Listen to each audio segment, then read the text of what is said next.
The prophets were our first teachers. They spoke the word of the living God, but it was more than that.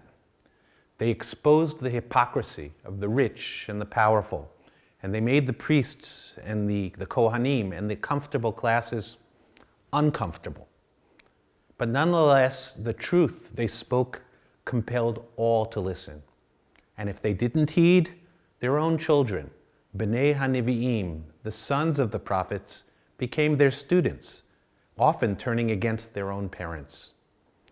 The messages of the prophets were consistent, that there's a purpose behind rituals that is no less important than observance of the law, that God wants compassion for the weak and the stranger, that it's often the so-called men of God whose corruption debases and profanes God's name.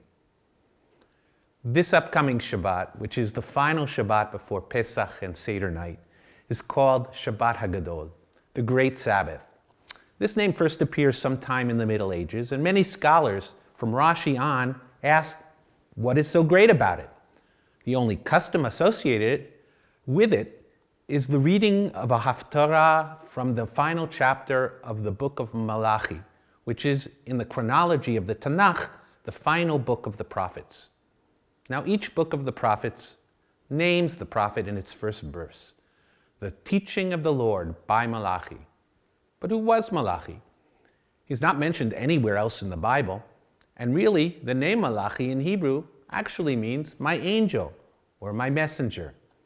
From one or two indications in the text, he seems to have lived in the period during or shortly after the building of the Second Temple, around 2,500 years ago, which led some of our sages in the Talmud to conjecture that maybe he was really Ezra the scribe, or maybe Mordechai from the Purim story. There are only 3 short chapters in Malachi, and in the first 2, he mainly attacks the Kohanim, the priests and the powerful, for their lack of sincerity and for their hypocrisy in carrying out the rituals. The final 3 verses of the Haftarah and the book of Malachi provide a summation that's a little bit out of context and is linguistically inconsistent with the rest of the book, thus causing some modern scholars to conjecture that maybe it was added later as a fitting summation for the entire prophetic section of the Bible.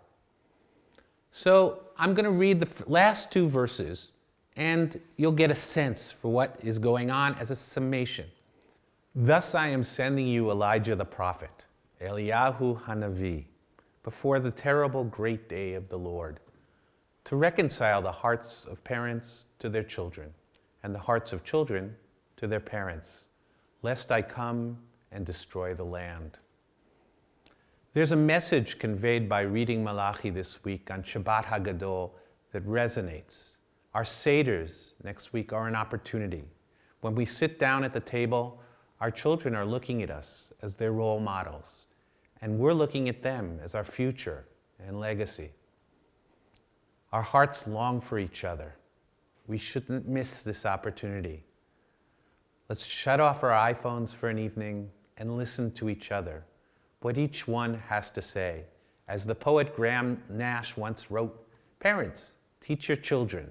Children, teach your parents. What will we find out? I'm not sure. But as Malachi says, this is our shot at redemption. And God help us if we don't. Shavua Tov and Chag Sameach from Schechter.